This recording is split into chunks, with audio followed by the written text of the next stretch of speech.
भाइयों और बहनों, अस्सलामु अलैकुम रहमतुल्लाहि व बरकातुहू। उम्मीद है आप लोग खैरियत से होंगे, अच्छी सेहत के साथ।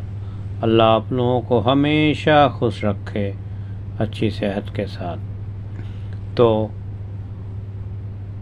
आप लोगों के रिक्वेस्ट के वजह से आप लोगों ने रिक्वेस्ट किया था कि रमज़ान के बारे में हिंदी में बयान करें, हिंदी में बताएं, जबकि मेरे सारे बयानात उर्दू में होते हैं। तो आपका रमज़ान के फास्टिंग या व्रत के बारे में आज मेरी ये दूसरी किस्त है, दूसरा भाग है। तो इसके बारे में मैंने पहले भाग में बताया। अब सवाल पैदा होता है कि रोज़ा, फास्टिंग या व्रत, इसका डेफिनीशन क्या है, परिभाषा क्या है। तो इसकी परिभाषा मैं आपको बता दूं। मात्र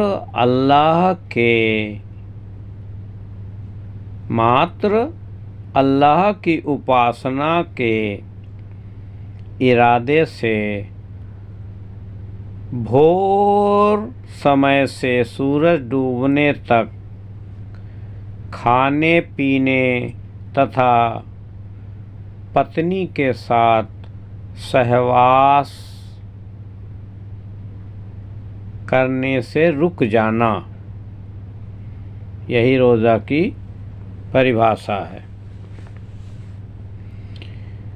रोज़ा कब अनिवार्य हुआ, कब ज़रूरी हुआ।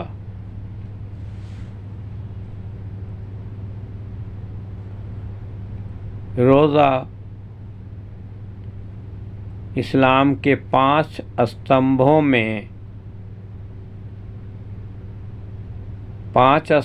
में से एक महत्वपूर्ण स्तंभ है, पिलर है, जो हिजरत के दूसरे साल शाबान में फर्ज हुआ, शाबानुल मुअज़्ज़म में फर्ज हुआ। और नबी सल्लल्लाहु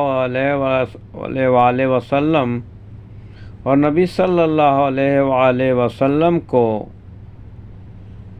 अपने पूरे जीवन में, पूरी ज़िंदगी में, पूरी लाइफ में 9 रमज़ान के रोज़े रखने का अवसर मिला, मौका मिला।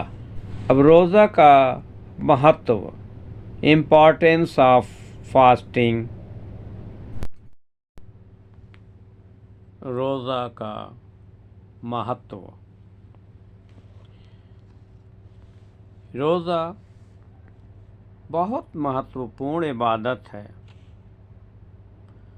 अल्लाह के रसूल मोहम्मद सल्लल्लाहु अलैहि वसल्लम ने फरमाया, मन सामा रमज़ान ईमानन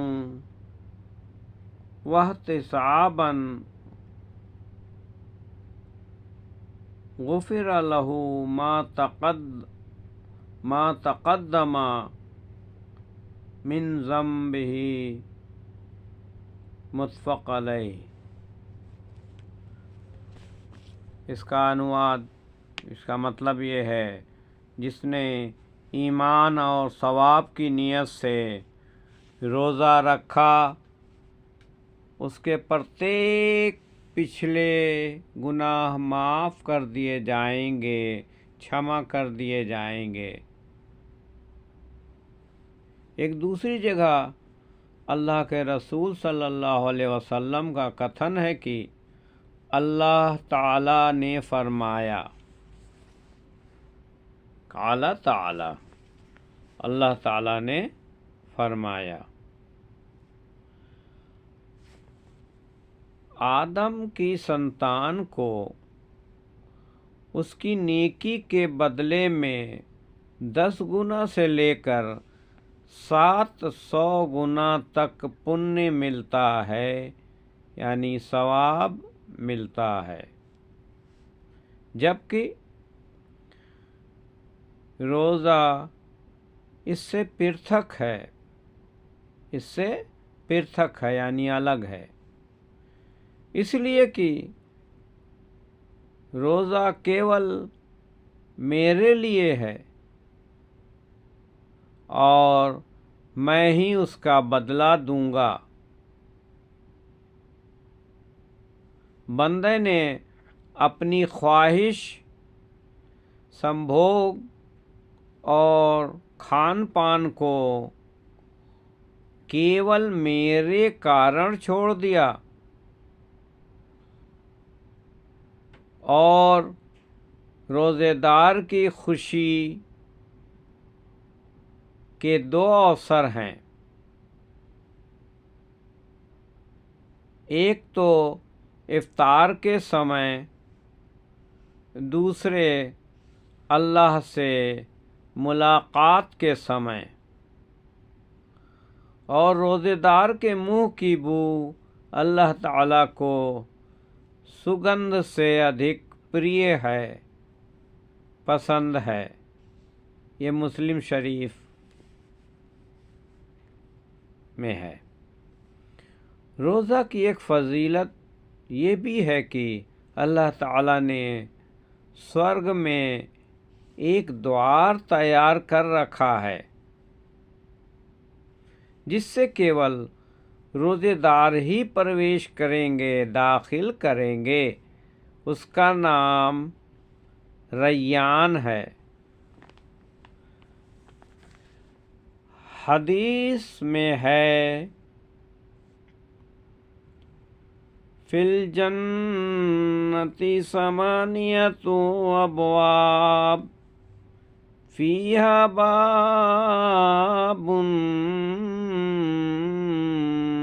युसम्मा रैयान ला यदखुलु इल्ला साइमून। मुत्फ़िक़ अलैह। जन्नत में 8 द्वार हैं। जन्नत में 8 दरवाजे हैं। उनमें से एक का नाम रैयान है। उससे केवल रोज़ेदार ही प्रवेश करेंगे। ये बुखारी शरीफ और मुस्लिम शरीफ की हदीस है। रोज़ों के लाभ, रोज़ा रखने के फ़ायदे। नंबर 1,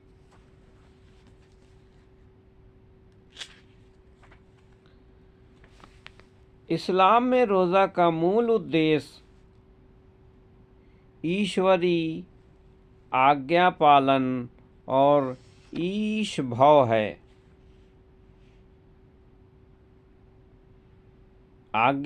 ईश्वरी आज्ञा पालन और ईश भय है, अल्लाह का डर है। इसीलिए अल्लाह ताला ने रोज़े का अभिप्राय बयान करते हुए फरमाया, ऐ ईमान वालों, तुम्हारे लिए रोज़े अनिवार्य कर दिए गए, तुम्हारे लिए रोज़े फ़र्ज कर दिए गए। अनिवार्य माने फ़र्ज। जिस प्रकार तुमसे पहले नबियों के अनुयायियों के लिए अनिवार्य किए गए थे। इससे आशा है कि तुम में परहेज़गारी का गुण पैदा होगा। सूरह अल बकरा आयत नंबर 183 183। ज्ञात ये हुआ कि रोज़ा का मूल उद्देश्य ये है कि इसके द्वारा इंसान के अंदर अल्लाह का डर पैदा हो इंसान के अंदर अल्लाह का डर पैदा हो जाए। एक व्यक्ति सख्त भूख और प्यास की स्थिति में होता है, एकांत में कुछ खा पी लेना अत्यंत संभव होता है, अत्यंत आसान होता है, परंतु वो नहीं खाता पीता, इसलिए कि उसे अल्लाह के सर्वव्यापी होने पर दृढ़ विश्वास है। सर्वव्यापी यानी कि अल्लाह ताला के हर जगह मौजूद होने का पक्का ईमान है, दृढ़ विश्वास है। नंबर 2, रोज़ा एक व्यक्ति में आत्मनियंत्रण पैदा करता है, सेल्फ कॉन्फिडेंस, क्योंकि इंसान के अंदर 2 आकांक्षाएं ऐसी हैं कि यदि उस पर कंट्रोल ना हो और उन्हें सीमित ना रखा जाए तो उसे अपने उद्देश्य से हटाकर पशु के स्तर पर ला खड़ा करती है। वह 2 आकांक्षाएं हैं, खान पान की इच्छा और काम वासना। रोज़ा के द्वारा इन दोनों आकांक्षाओं पर पाबंदी लगती है, क्योंकि पेट भरने पर काम वासना जाग उठती है, परंतु जब पेट खाली होता है तो काम वासना कमज़ोर पड़ जाती है। और जो व्यक्ति अपनी इन दोनों आकांक्षाओं को काबू में कर लेता है, जो व्यक्ति इन दोनों आकांक्षाओं को काबू में कर लेता है, उसका नफ्स पूर्ण रूप से काबू में आ जाता है। और इसके लिए जीवन के सारे भाग में अल्लाह ताला का आज्ञा पालन करना अति सरल हो जाता है, ज़्यादा आसान हो जाता है। अति सरल मीन्स बहुत आसान। नंबर 3, इंसानी शरीर में मैदा वो अंग है जो पूरे वर्ष निरंतर काम करता रहता है, जिसे कभी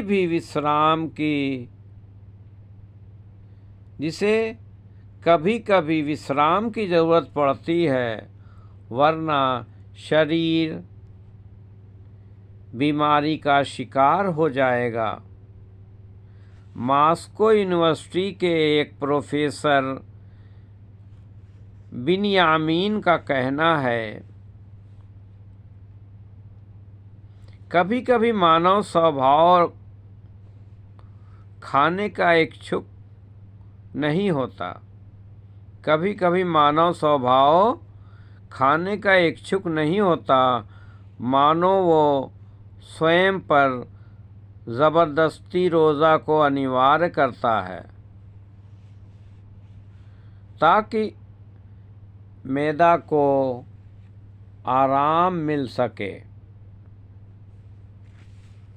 और प्रोफेसर बिल्ली अपने पुस्तक स्वास्थ्य हेतु भूख 1976 में लिखते हैं, हर व्यक्ति विशेष रूप से बड़े शहरों में रहने वालों के लिए अनिवार्य है कि वो वर्ष में 3-4 सप्ताह या 3-4 हफ्ते या 3-4 वीक के लिए स्वयं को खान पान से रोककर रोज़ा रखे, ताकि पूरी जिंदगी पूर्ण स्वास्थ्य से आनंदित हो सके। ज्ञात ये हुआ कि रोज़ा मैदे के लिए उत्तम औषधि है। इसी प्रकार वज़न की अधिकता, पेट में चर्बी की ज़्यादती, हाजमे की खराबी, अपच, चीनी का रोग, डायबिटीज़, ब्लड प्रेशर, गुर्दे का दर्द, जोड़ों का दर्द, बांझपन, हृदय रोग और स्मरण शक्ति की कमी के लिए अचूक बाण है। नर्विस की एक कमिटी ने एक खोज द्वारा स्पष्ट किया कि रोज़ा जोड़ों के दर्द और सूजन के लिए सबसे उत्तम औषधि है। शर्त यह है कि निरंतर 4 सप्ताह 4 वीक्स, और यही इस्लामी रोज़े की अवधि है, तक रखा जाए। ऑक्सफोर्ड यूनिवर्सिटी के प्रसिद्ध प्रोफेसर डॉक्टर मोर पॉल कहते हैं, मैंने इस्लामी शिक्षाओं का अध्ययन किया और जब रोज़े के विषय पर पहुंचा तो चौंक पड़ा कि इस्लाम ने अपने अनुयायियों को इतना महान फार्मूला दिया है। यदि इस्लाम अपने अनुयायियों को और कुछ न देता तो केवल यही रोज़ा का फार्मूला उनके लिए काफ़ी था।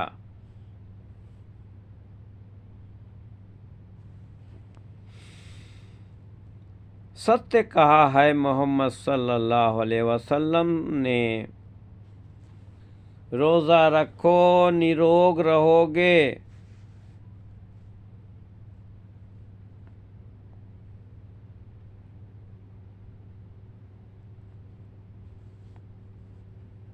सूमू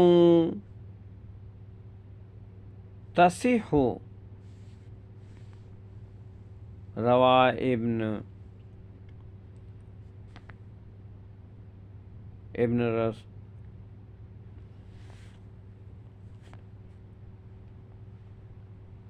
अबू नईम, रवा इब्न सुन्नी। रोज़ा रखो निरोग रहोगे। नंबर 4, रोज़ा एक व्यक्ति में उत्तम आचरण,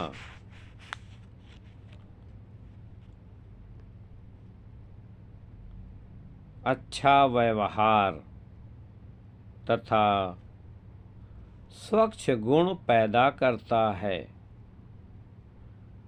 धैर्य, सहनशीलता और निस्वार्थ भाव को जन्म देता है। उम्मीद है समझ में आ गया होगा, क्योंकि ये बयान हिंदी में आप लोगों के रिक्वेस्ट के वजह से ही मैंने दिया। और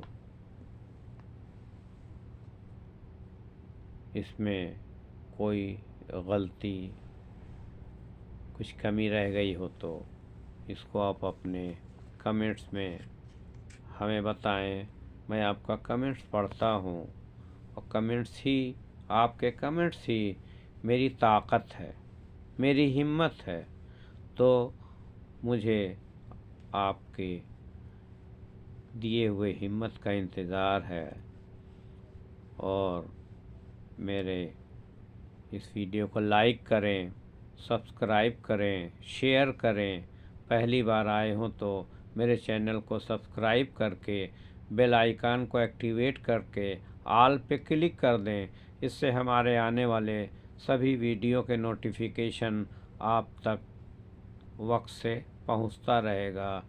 तो ये रमज़ान व्रत या फास्टिंग का ये दूसरा एपिसोड था। इंशाअल्लाह तीसरा एपिसोड लेकर मैं आपके सामने बहुत जल्द हाजिर हूँगा। तो आपका अगला एपिसोड होगा वो हम इस्लामी रोज़े तथा अन्य धर्मों के रोज़े में अंतर, इस टॉपिक को लेकर मैं आऊँगा। और उसी में हम रोज़ा न रखने वालों का परिणाम भी बयान करूँगा इंशाअल्लाह। फिर आगे बहुत सारी टॉपिक है।